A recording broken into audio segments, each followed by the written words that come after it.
This is alternative political analysis, and this video will give perspective on the partition of Ireland and the occupation of Ireland.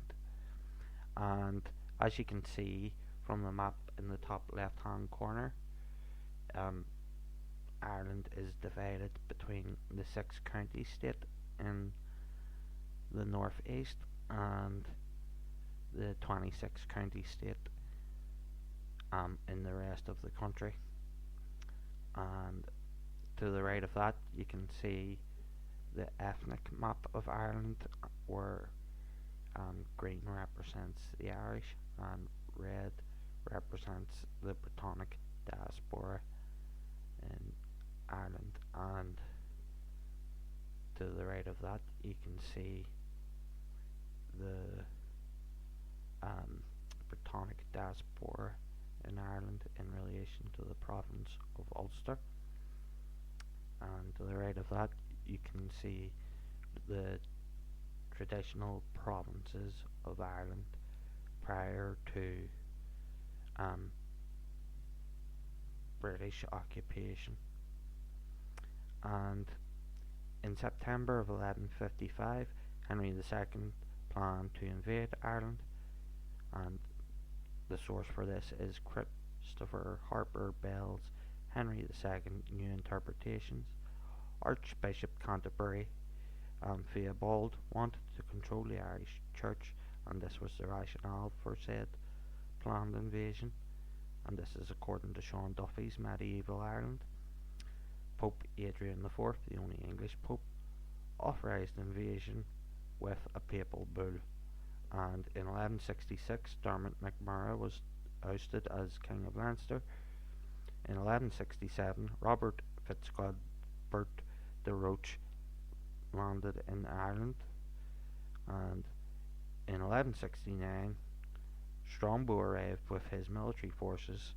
In 1171 Henry II lands in Waterford and establishes the Norman Britannic Lordship of Ireland.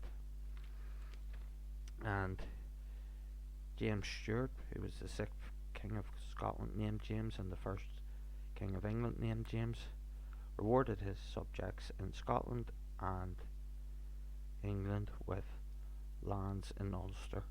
How kind of him. And if we see the map on the bottom, second from right, it is a map of Ulster, and basically the darker the area is in Ulster on that map, the more Gaelic it is, and the lighter it is, the more Britannic and it is. And it is estimated that there were between 30,000 and 80,000 planters in Ulster. And it has been estimated that between 150,000 to 600,000 died from violence related to the genocidal annexation, and that is according to Gordon Rayburn of the University of Melbourne and Eamon Darcy's The Irish Rebellion of 1641. And according to yourirish.com, 30% of planters died violently, and this includes the Portadown massacre, where families, including pregnant women, were drowned. And during the plantation violence, there were pregnant women who were impaled and slashed, and the source for that disturbing information is Trinity College Dublin. And between 1641 and 1652, half Irish were killed by the British. That is according to global research.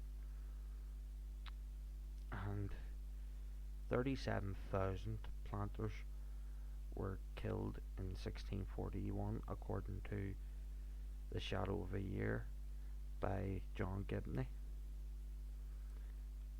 And this brings us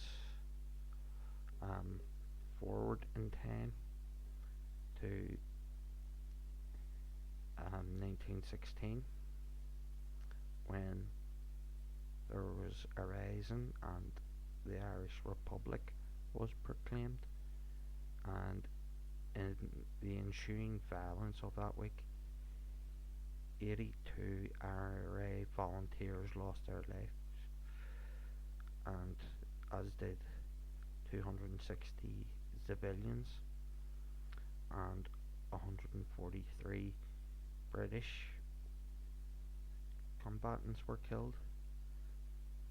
And this led to Sinn Féin winning 69.5% of seats in the 1918 election, and this led to a republic being established in 1919, and this led to the Tan War between 1919 and 1921.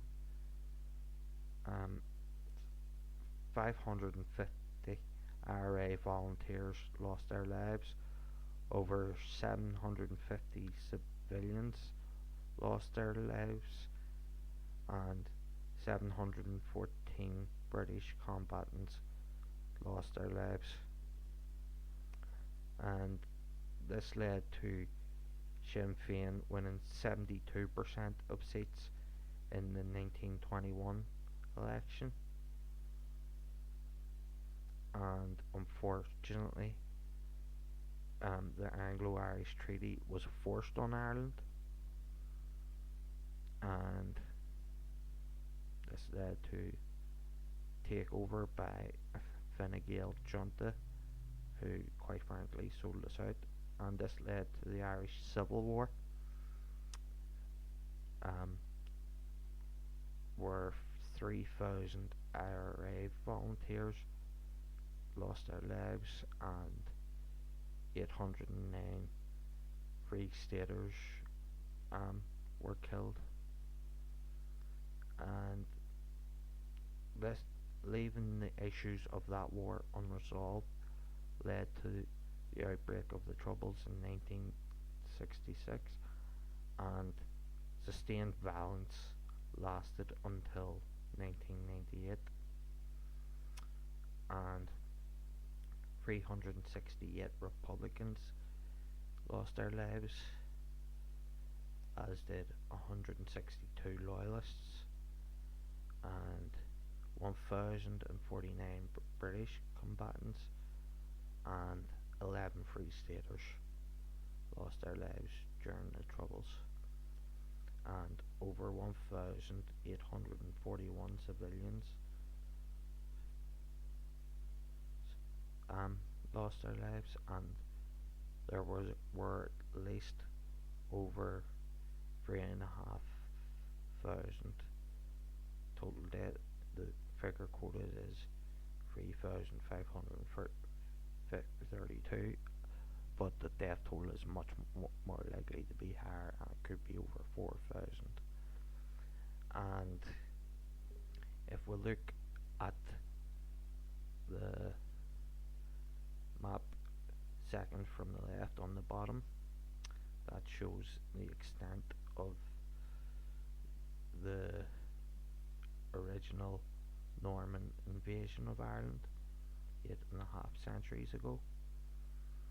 And in the bottom left hand corner is how an Irish federal government really should be governed, province by province. In the north you can see Ulster there with a flag of gold, red cross, white shield, red hand, and to the southwest southwest you can see Connacht, um, a white and blue shield with a black bird on one half and a white arm with a sword on the other. And to the southeast of that you see Leinster, a gold harp on a green field for its flag, and you can see Munster there in the southwest of the country, which is three golden crowns on a blue field for a flag, and that is really how to govern an Irish federal administration, as I have talked about previously. And to conclude, I would recommend that viewers watch other videos of mine on Ireland on the Alternative Political Analysis YouTube channel, Facebook page, or blog.